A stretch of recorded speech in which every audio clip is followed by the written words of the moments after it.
नारद जी, भगवान, करवा चौथ का व्रत बहुत पवित्र माना जाता है, परंतु कई स्त्रियां इसमें कुछ गलतियां कर देती हैं, जिससे उनका व्रत सफल नहीं होता। क्या आप मुझे इसके बारे में विस्तार से बताएंगे? भगवान कृष्ण, नारद, करवा चौथ का व्रत भारतीय स्त्रियों के लिए अत्यंत महत्वपूर्ण होता है, खासकर पति की लंबी उम्र और सुख समृद्धि के लिए। परंतु कुछ विशेष चीजें हैं जिन्हें इस व्रत के दौरान ध्यान में रखना अत्यावश्यक है। कुछ गलतियां यदि इस दिन की जाती हैं, तो उनका प्रभाव व्रत की सफलता पर और पति के जीवन पर पड़ सकता है। सबसे पहले यह जान लेना चाहिए कि करवा चौथ की पूजा के दौरान किन चीजों को माता चौथ को चढ़ाना वर्जित है। नारद जी, भगवान, कौन सी चीजें हैं जो वर्जित हैं? स्त्रियों को कौन सी वस्तुएं माता चौथ को नहीं चढ़ानी चाहिए? भगवान कृष्ण, नारद, करवा चौथ की पूजा के दौरान चौथ माता को 3 वस्तुएं कभी नहीं चढ़ानी चाहिए। पहली वस्तु है टूटी या चटकी हुई चूड़ियां। जब महिलाएं चौथ माता को श्रृंगार अर्पित करती हैं, तो यह बहुत महत्वपूर्ण होता है कि चूड़ियां टूटी हुई या चटकी हुई न हो। टूटी हुई चूड़ियां चढ़ाने से व्रत टूट जाता है और पति पर संकट आ सकता है। दूसरी वस्तु है टूटा हुआ या चटका करवा। करवा चौथ की पूजा में करवा का बहुत महत्वपूर्ण स्थान होता है। अगर करवा टूटा हुआ या चटका हुआ हो, तो यह पूजा में बाधा उत्पन्न करता है। टूटा करवा व्रत को खंडित कर देता है और देवी का आशीर्वाद नहीं मिलता। इसलिए विशेष ध्यान रखना चाहिए कि करवा अखंडित हो। और तीसरी वस्तु है नाशपाती। फलों में से नाशपाती को माता चौथ को अर्पित करना अशुभ माना गया है।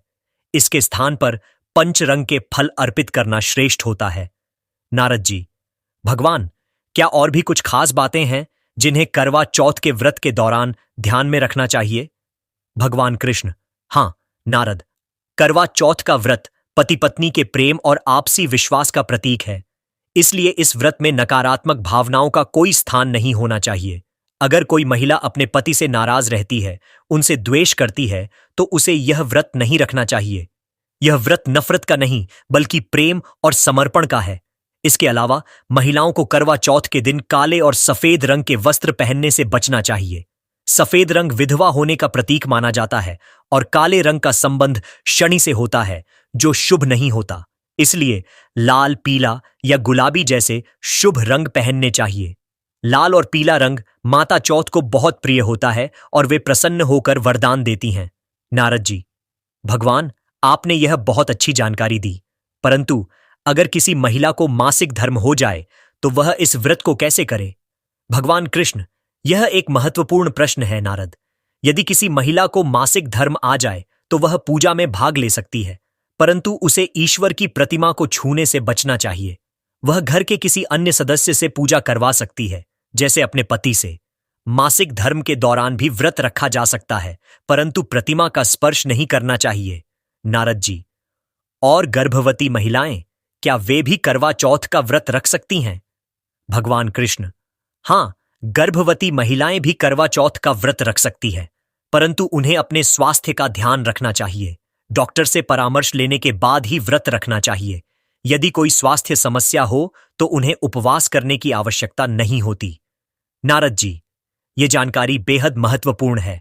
भगवान, आप मुझे यह बताइए कि पूजा का शुभ मुहूर्त क्या होता है और क्या विशेष पूजा सामग्री का ध्यान रखना चाहिए? भगवान कृष्ण, नारद, इस वर्ष 2024 में करवा चौथ 20 अक्टूबर को पड़ेगा। पूजा का शुभ मुहूर्त शाम 5:46 से लेकर 7:02 तक होगा। इस समय पर की गई पूजा अत्यधिक फलदायक होती है। इस दिन चांद रात 8:30 बजे निकलेगा। पूजा सामग्री का ध्यान रखना भी अत्यावश्यक है। पूजा के लिए जो करवा खरीदा जाता है, वह टूटा या चटका नहीं होना चाहिए। माता चौथ की पूजा के लिए श्रृंगार का सामान भी नया होना चाहिए। चूड़ियां और श्रृंगार सामग्री टूटी या पुरानी नहीं होनी चाहिए, इससे व्रत की सफलता प्रभावित हो सकती है। पूजा की चौकी पर लाल कपड़ा बिछाकर उस पर माता चौथ का संपूर्ण फोटो या प्रतिमा रखनी चाहिए। फोटो खंडित या फटा नहीं होना चाहिए। नारद जी, भगवान, यह बहुत विस्तृत जानकारी है। अब मैं समझ गया कि करवा चौथ का व्रत कितनी सावधानी से किया जाना चाहिए। भगवान कृष्ण, नारद, अब यह जानना भी जरूरी है कि व्रत की पूजा विधि और नियमों का पालन कैसे किया जाए। करवा चौथ की पूजा में एक महत्वपूर्ण भूमिका होती है छलनी की, जिसके बिना चांद को देखना और पूजा संपन्न करना संभव नहीं होता। लेकिन ध्यान रखना चाहिए कि छलनी भी टूटी हुई या पुरानी नहीं होनी चाहिए। अगर पुरानी छलनी ठीक है तो उसे इस्तेमाल किया जा सकता है, लेकिन टूटी छलनी से चांद देखना व्रत के प्रभाव को नष्ट कर सकता है।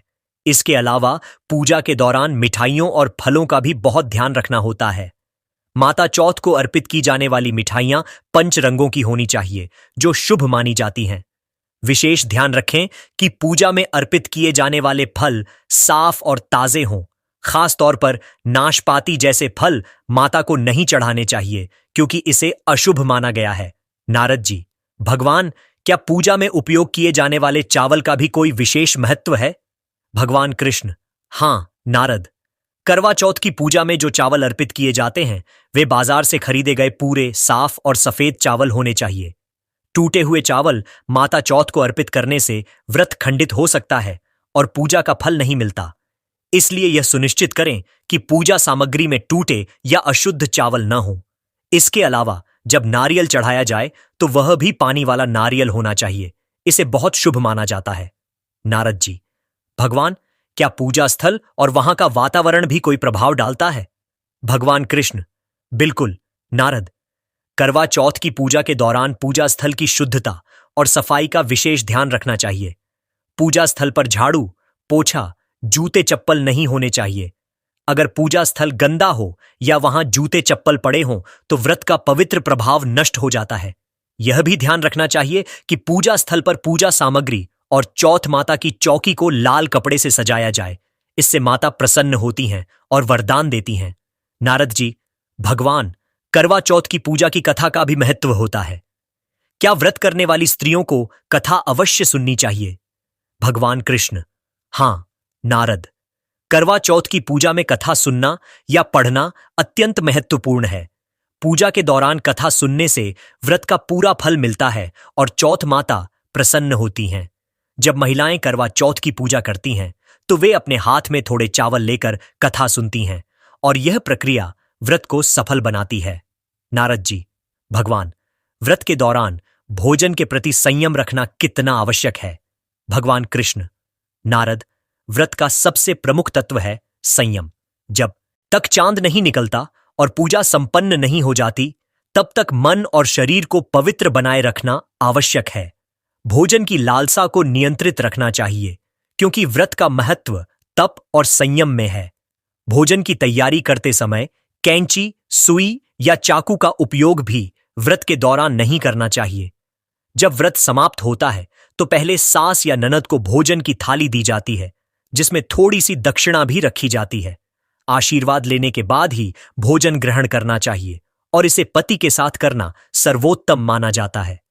नारद जी, भगवान, यह तो स्पष्ट हो गया कि करवा चौथ का व्रत कितना पवित्र और नियमों से बंधा होता है। लेकिन अगर किसी स्त्री का पति उसके पास नहीं है तो क्या वह व्रत सफल हो सकता है? भगवान कृष्ण, हां नारद, अगर किसी स्त्री का पति किसी कार्य के कारण दूर हो तो वह पति की तस्वीर देखकर या ऑनलाइन माध्यमों के द्वारा व्रत और पूजा संपन्न कर सकती है। यह व्रत प्रेम और समर्पण का प्रतीक है और यह तब भी फलदायक होता है जब स्त्री अपने पति की फोटो देखकर पूजा करती है।